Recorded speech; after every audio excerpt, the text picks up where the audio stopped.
Good afternoon, and welcome to the webinar, Innovative Prosecution Solutions for Combating Violent Crime, Grant Opportunities for Prosecutors. Thank you for joining us today. My name is Holly Furman, a Senior Associate Attorney Advisor at Equitas. I will be moderating today's webinar. If you have any questions, please enter them in the chat box to your right. Following today's presentation, we will have a Q&A period during which I will read aloud your questions for the panelists to answer. Today's panelists are Tammy Brown and John Wilkinson. Tammy Brown brings 20 years of experience in the criminal justice system to the Bureau of Justice Assistance as a senior policy advisor. She oversees several projects related to law enforcement and prosecution, including the Crime Gun Intelligence Center, the National Center for Improving Investigations, developing best practices in prosecution, and improving homicide clearance rates.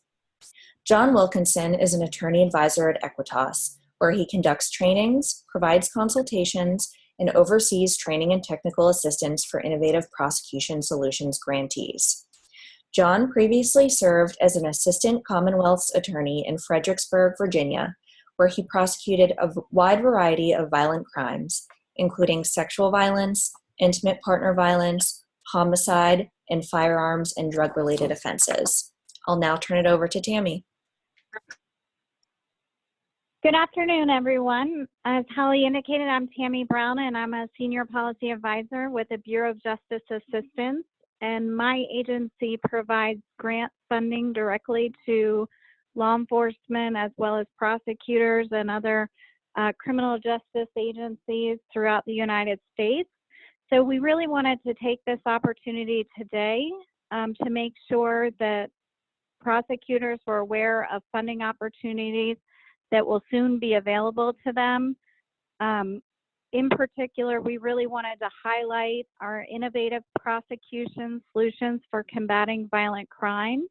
The purpose of this grant program is really to provide direct funding as well as training and technical assistance to help prosecutors' offices effectively develop strategies and programs to prosecute individuals who commit violent crime. And we can give you some examples of previous projects we have funded under this grant program.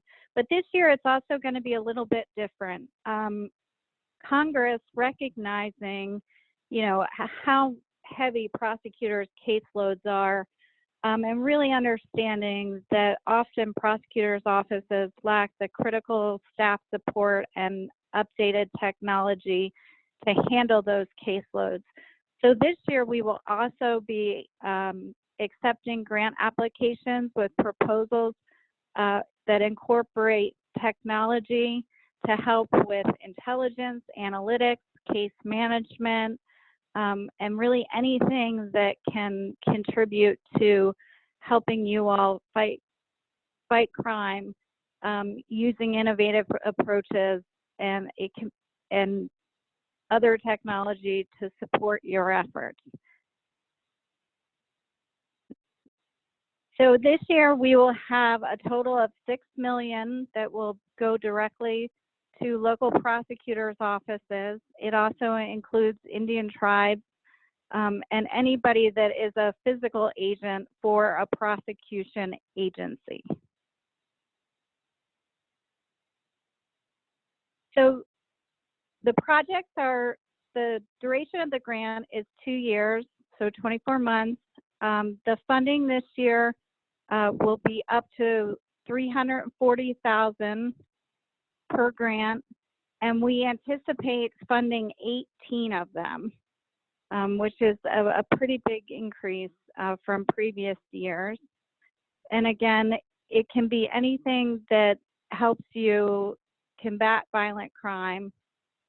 The project start date is October 1 of 2020, and as soon as the solicitation posts, the due date for the application will be 45 days after the posting.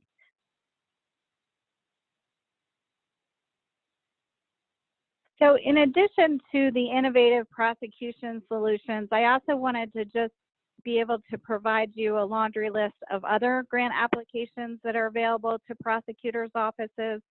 The first one is our comprehensive opioid abuse site-based program. We call it our COPE program, and that could fund anything dealing with combating the opioid issues in your jurisdiction. So it could be the development of a prescription drug monitoring program. It could be helping map opioid issues. It could be trying to develop prosecution of individuals that are responsible for opioid-induced homicides, anything creative. And there is a large amount of money in that program. So I would highly encourage any of you that are interested in trying to find resources to address the opioid issues in your jurisdictions to apply for that. The next one is the Sexual Assault Kit Initiative, and that's really just helping jurisdictions process backlog of their sexual assault kits. Upholding the rule of law and preventing wrongful convictions program. So any of you that are interested in maybe developing a conviction integrity units, or if you already have conviction integrity units, anything to enhance them. There's also a new grant that focuses on research and evaluation of reentry initiatives. So if any of your offices are engaged in any reentry projects, if you're looking for somebody to come in and be able to provide that research and evaluation for you. Our sexual assault forensic evidence, and that's really just to help you with inventory tracking and reporting of any forensics related to sexual assault cases. Post-conviction testing of DNA evidence, and that is actually a brand new grant, so I'd encourage all of you to look at that. And then we also have opportunities where prosecutors may not be the direct recipient of the grant. These are mainly law enforcement based who would be the primary applicant, but there are certainly opportunities for prosecutors to be subrecipients and partner with their law enforcement agencies. So those grants include Crime Gun Intelligence, Project Safe Neighborhoods, which is a comprehensive kind of community approach to that's led by your local U.S. attorneys in partnership with law enforcement and local prosecutors.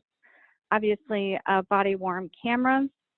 If your police department has body-worn cameras or is implementing, I would encourage you to have conversations with them about possible technology that you all would need to be able to manage that from a discovery standpoint.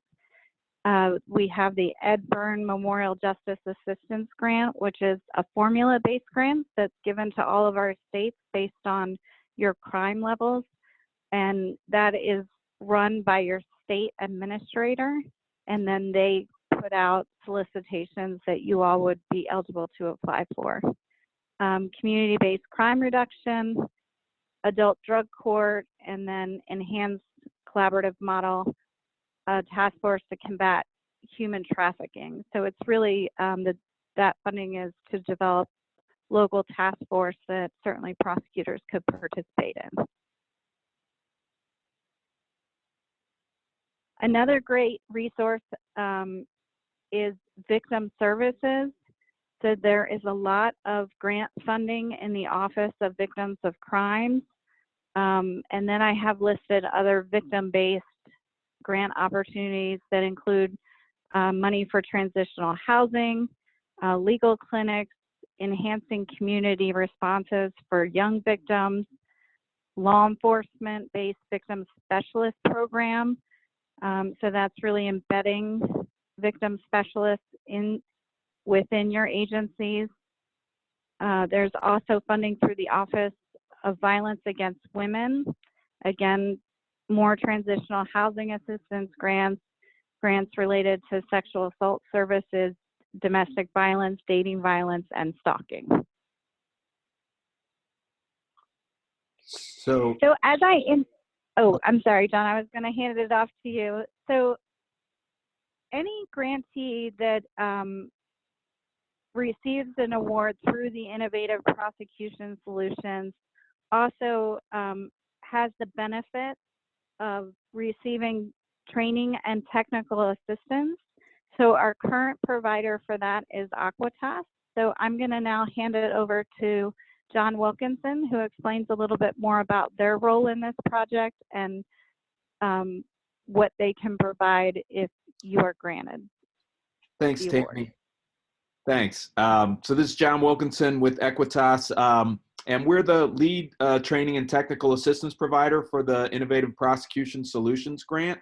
Equitas is an organization of about 7 former prosecutors from around the country who have focused on a variety of crimes, particularly violence against women crimes, but other crimes as well involving firearms, homicide, gangs, etc.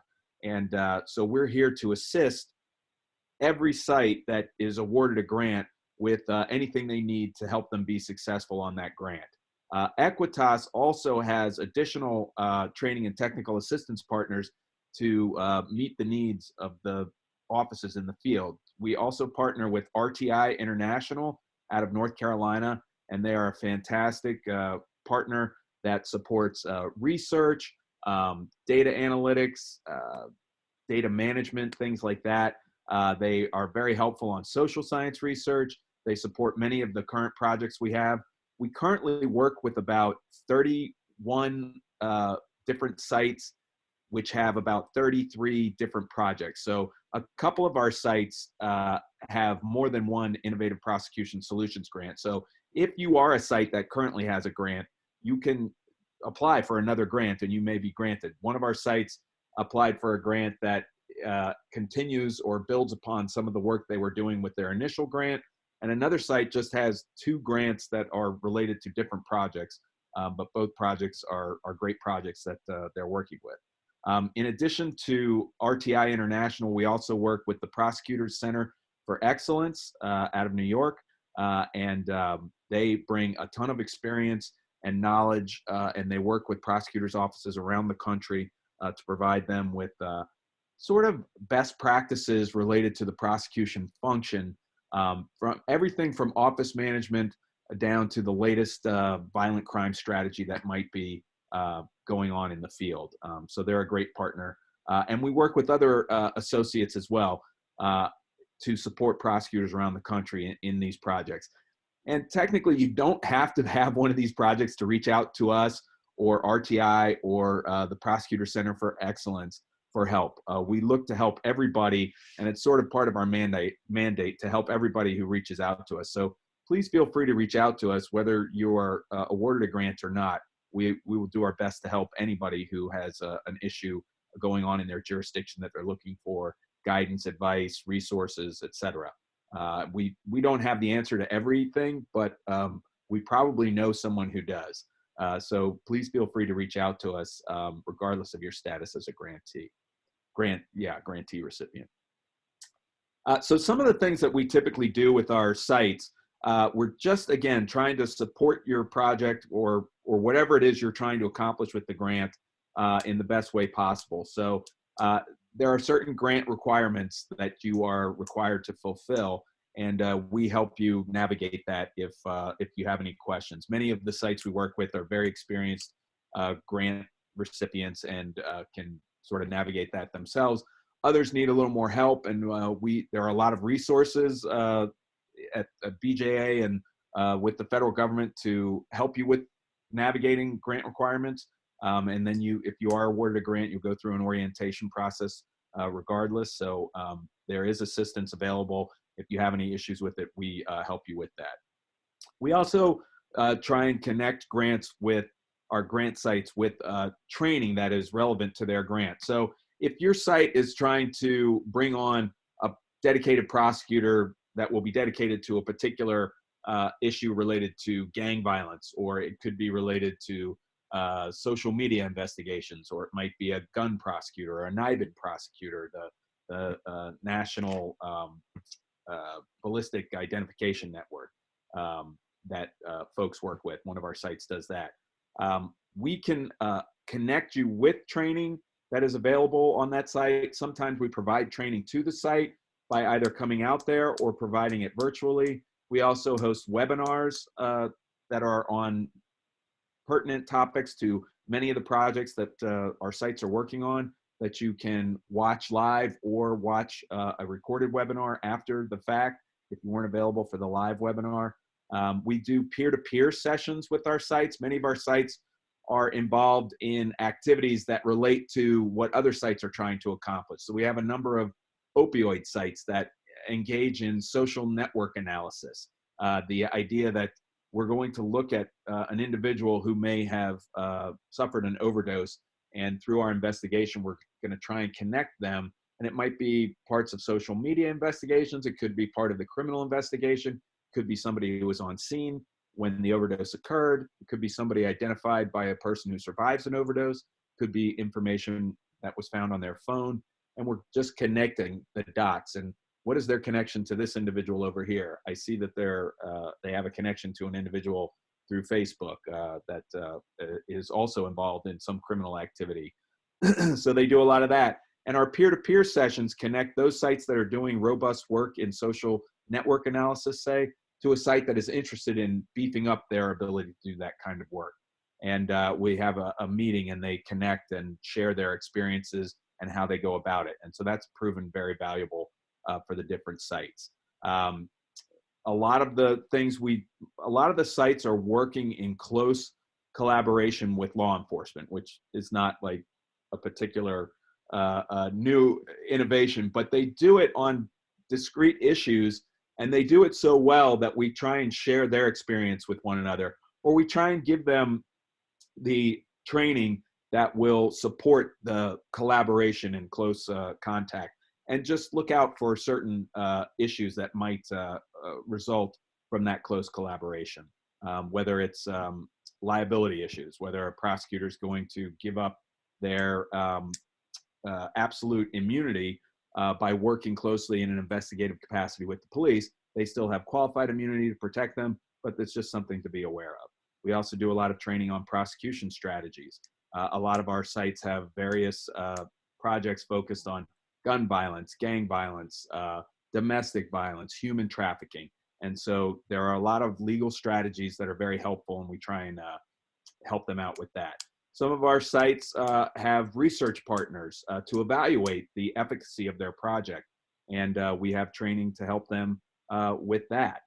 Any project that you do, or any grant that you apply for, you're going to want to have some way of measuring the success of it, whether it's acquiring a dedicated prosecutor on a particular issue, or technology that is going to assist you in an investigative capacity, or just your case management system. A lot of prosecutors' offices really have outdated case management systems. They're still largely paper file driven, and the ability to get up-to-date case management would be a real help to prosecutors' offices in their fight against violent crime. It'll help the office, office-wide, whatever crimes people are focused on, but it will particularly help violent crime when we're able to capture more data, do it more quickly and efficiently, and identify metrics that we want to look at. Most prosecutors' offices kind of focus on conviction rates, and that is just one metric. You kind of want to expand your view a little bit and think about what other metrics help us determine whether we're doing a good job or not. We're not going to get convictions in every case, and a lack of conviction doesn't mean that we didn't do something good. It might have been how we worked with the victims or the witnesses to improve their experience navigating the criminal justice system, so that it wasn't onerous or re-traumatizing. So we do a lot of work on those issues as well. We provide legal research and social science research to our sites. So sites, particularly during this COVID-19, sites have been asking us for research assistance on how to do electronic service of process. Is that available in my jurisdiction? What are some unique speedy trial issues that might be coming up? But we'll do legal research to assist them in whatever project they're doing. Many of our sites are working on projects related to crime strategies units that are having a dedicated prosecutor or a crime analyst embedded in the prosecutor's office to help them either look at trends that are going on in their community and address those trends with the allocation of resources, or it could even be a crime analyst who's assisting in an individual case to help them investigate things either online or in other ways. And we also have a lot of subject matter experts that we go to and connect our sites with so that they have the best project possible. It could be things like if we're going to be sharing data with a police department, are we up to speed on all the federal government requirements on secure data sharing or secure data communication between agencies? That's another issue that comes up regularly amongst our sites, is how can our existing systems best communicate with our police department's existing systems, or our court's existing systems, or our probation and parole existing systems. So we assist by connecting people with subject matter experts to help them navigate those things. That's just sort of a rundown of a lot of the things that we help people with. We have a lot of written resources on our website as well that are on a variety of topics that folks are welcome to access that might assist them in whatever strategy or whatever technology or personnel that they're planning on adding. Examples of projects that are ongoing that have had a lot of success are projects related to crime strategies units, where they are standing up crime strategy units so that they can improve their response to violent crime in their community by understanding the trends in that violent crime, new emerging trends in violent crime that they can then address or bring to the attention of police and prosecutors so that we have the best response possible, and that we anticipate to the degree we can where crime is going to become an issue in that jurisdiction. We have a lot of dedicated opioid prosecutors, so sites have acquired an opioid prosecution position so that someone in their office can be dedicated to determining cases that are appropriate for potential treatment and diversion versus cases that are appropriate for prosecuting for some sort of trafficking in opioids or other illegal substances. One of our sites has a NIBIN prosecutor, the National Integrated Ballistic Identification Network. So they're trying to suppress the gun crime in their jurisdiction by having this particular prosecutor assigned to their crime gun intelligence center and then to work embedded with the detectives and the crime analysts in the CJIC so that they can improve their response and improve their prosecution cases. And that's been quite successful. We have sites that are working on domestic violence issues and have dedicated domestic violence prosecutors, dedicated human trafficking prosecutors, prosecutors who are looking at witness intimidation. And it's not just prosecutors, they're acquiring other personnel as well. And I think Tammy mentioned, it doesn't just have to be a prosecutor. It could be an investigator in the prosecutor's office who's going to assist in this. One of our sites is working on witness intimidation issues where they're acquiring an investigator, a dedicated prosecutor, and a dedicated victim advocate to support victims that qualify for witness relocation, and that their community funds some degree of witness relocation, and they want it to be as successful as possible and keep these folks safe. And so they have they've acquired these individuals to support that work. A lot of our offices have acquired technology to assist in the crime that they're going after. So a lot of it could be related to non-fatal shootings, shooting deaths. It could be related to distribution of narcotics or opioids. So it might be mobile cell phone technology that helps us access and download and analyze the contents of phones. One of our sites has a dedicated prosecutor in a digital evidence task force that is working closely with investigators, police department to acquire mobile phone technology. They're developing a protocol on the steps that you should take when you're trying to determine what technology you want to acquire, whether it's related to this cell phone access and downloading technology, mobile cell phone, whether it's in the field or at the police station or at the prosecutor's office. what are some things we should think about as we're acquiring new technology? One of our sites participates heavily in the Project Safe Neighborhoods program that Tammy referenced, and they have a dedicated prosecutor who is also cross-designated as a special assistant U.S. attorney. So they're trying to take advantage of the resources the U.S. Attorney's Office has in their Project Safe Neighborhoods program, screening the cases for prosecution either at the state level or at the federal level, depending on which jurisdiction is going to get the biggest bang for their buck. And then the state level prosecutors will also appear in federal court as a special assistant U.S. attorney to prosecute some of those cases, so that it is essentially a vertical prosecution of that gun case that the prosecutor started out with. So that's been a nice project that has worked well and leveraged not only the grant resources, but the existing federal resources in their community. We do a lot with social media investigations, social network analysis. One of our sites is developing an app for victims. So there's a lot of technology out there that can help prosecutors' offices. So, you know, a case management system may not be the sexiest thing to add to your prosecutor's office, but it really, really can help your office to respond more proactively and more effectively to violent crime, to victims and witnesses of that crime as you're moving forward. So there's just, this is not an exhaustive list of things. You guys can come up with your own ideas about what you want to go after, who you think is going to best help your community in fighting violent crime, or what technology will best help your community in fighting violent crime. So we're here to just help you in any way we can and take some of the things off your plate that you may not have time to do. So it might be some sort of research that's related to your project that you need.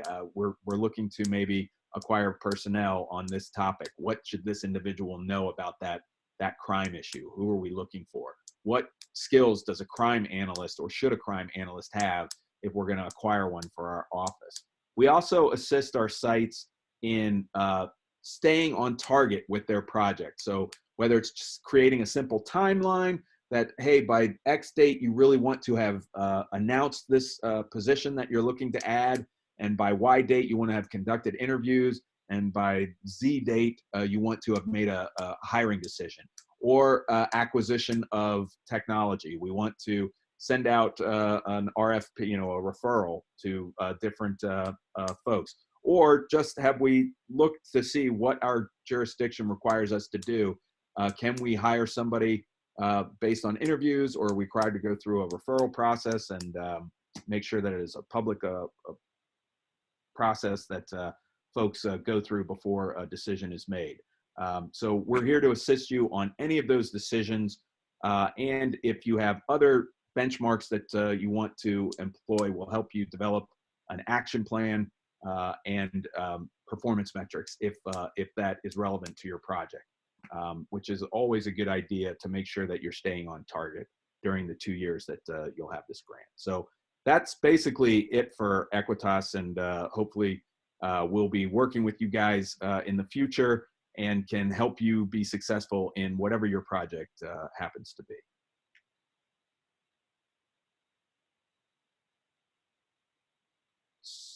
So Thanks, John. yeah. At this point, I think we'll take questions. Amy, did you have anything else you wanted to throw in there?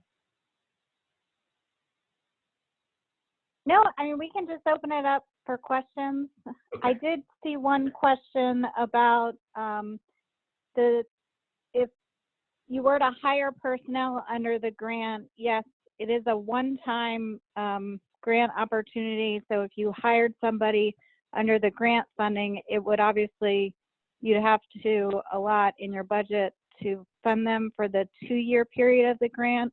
But then once the grant was over in 2 years, you'd have to identify other funding sources to sustain that position. The next question, do you assist in writing the grant applications? No, we do not. You guys got to do that on your own. I feel like there are some maybe assistance out there, maybe through the National District Attorneys Association, the Association of Prosecuting Attorneys. But as a TTA provider, we do not assist you in writing the grant. And I would, along those lines, you can look at our BJA website, which is up here, www.bja.gov, and there are some webinars that give you pointers on how to write grant applications. But what I always encourage individuals to do is really just focus on, what is outlined in the solicitation. You have to really be able to identify the problem and demonstrate that you do have a violent crime problem in your jurisdiction, and how is either this piece of technology, this added personnel, or this program or project going to help you address that issue. We have 4 additional questions, actually 5. Someone just asked, have you seen any successful grants that partner a prosecutor's office with an NGO? This would be in the area of combating human trafficking. Yes, in fact, we have. One of our sites does have a prosecutor partnered with an NGO that created a human trafficking diversion court to work with victims of human trafficking rather than have them go through some sort of traditional prosecution for a crime that they probably were coerced into doing if they are victims of trafficking, so which doesn't make a lot of sense. So the project is designed to get folks who have been victims of human trafficking the help that they need, and it's sort of like a not a drug treatment court, but a specialized court that responds to their unique needs. And they do have a prosecutor on board who is part of that court process, and also is beefing up their investigation and prosecution of human traffickers. Not that the victims who go through the diversionary court are required to participate in prosecution, but they are doing both at the same time. Thanks, John. Another question, if you are already receiving funding from DOJ, can you still apply for this? Yes, absolutely. And I think John indicated, even if you were a previous recipient under either this particular solicitation, the Innovative Prosecution Solutions, or it was formerly called Smart Prosecution, you would still be eligible. And if you have grant funding, under other programs within DOJ, it just can't be duplicative. So we can't obviously, fund the same thing, but if it's enhancing it or adding to it, then you're certainly welcome to apply under this grant with that intention. Thanks, Tammy. Another question we have, are all of these options listed on your website, or should we contact one of you directly? So Equitas will be making this available on their website. Yeah. That is correct. And we will be sending out the link to everyone who registered for the webinar. Another question, when will the solicitation be released? So I am anticipating it will be released any day. It could, I think it should be very, very soon. So if not today, definitely by the end of the week. But again, if you go onto our website, you can sign up and you'll be notified anytime a new solicitation is listed. Thanks, Tammy. Looks like we have another question. Can you provide a list of funding opportunities which are strictly applied for by prosecutors' DA offices, not partnered with a law enforcement agency? So the list that John, are you able to go back to that slide? Yeah, I should be able to. Let me get rid of that. Uh-oh, what did I do? Here we go. Sorry. So one of the slides, let's see.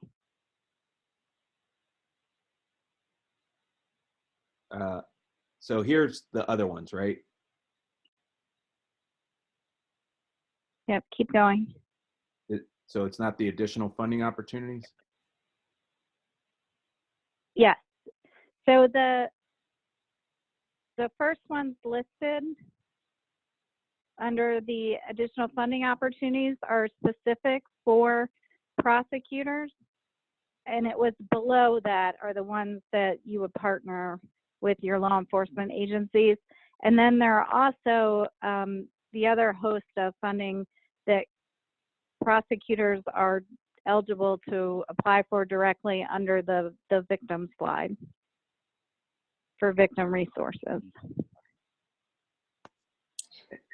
Thank you, Tammy. Couple more questions. Would looking at previous applications help to know what to prepare for regarding a new application? Yes, absolutely. I mean, you're welcome. If you go onto Equitas' website, they list the various programs. And why I can't supply previous applications to you directly, you could reach out to those jurisdictions and ask them if they'd be willing to share it with you. Yeah, we wouldn't be able to share their things, but they might be consent to you sharing them, and we can connect you with representatives from those sites. Another question, is there any prohibition to a local prosecutor partnering with the local U.S. Attorney's Office on a project through this grant? Nope, that's perfectly acceptable. In fact, I think John alluded to the fact that we do have a grantee that is cross-designated as a U.S. attorney. The only prohibition is that we can't, none of the grant funding could go to the U.S. Attorney's Office, but it could go to your local office and it could support you working with them. Thank you, Tammy. An anonymous attendee asked, please remind us of the eligible entities for this solicitation. Yep, so if you, John, go back to the first slide, or There it is. it's,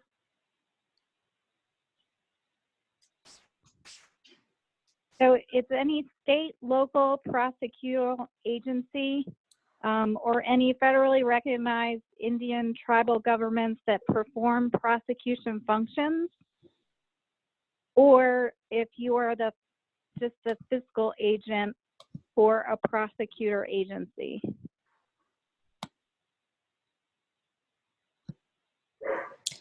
Thank you. It doesn't appear that we have any more questions. Okay, well, if there are no more questions, thank you all for attending.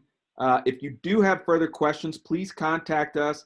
Holly, are we able to send out the grant announcement when it comes out to the people that registered? Absolutely, we can. We have everyone's email that registered, so we'll be able to send that out by announcement. Someone in the Q&A asked if we could email this PowerPoint. We can certainly email the PDF handout, and we'll also provide the link to the recording, which will be made available on Equitas' website. We actually have one final question, if you're all willing to answer. Sure. We are a prosecutor's office that handles only misdemeanor cases, including domestic violence, stalking, and protection order violations. Are these grants available for misdemeanor prosecutors? Yes, absolutely. I mean, domestic violence is certainly a violent crime, but yeah, absolutely, you would be eligible.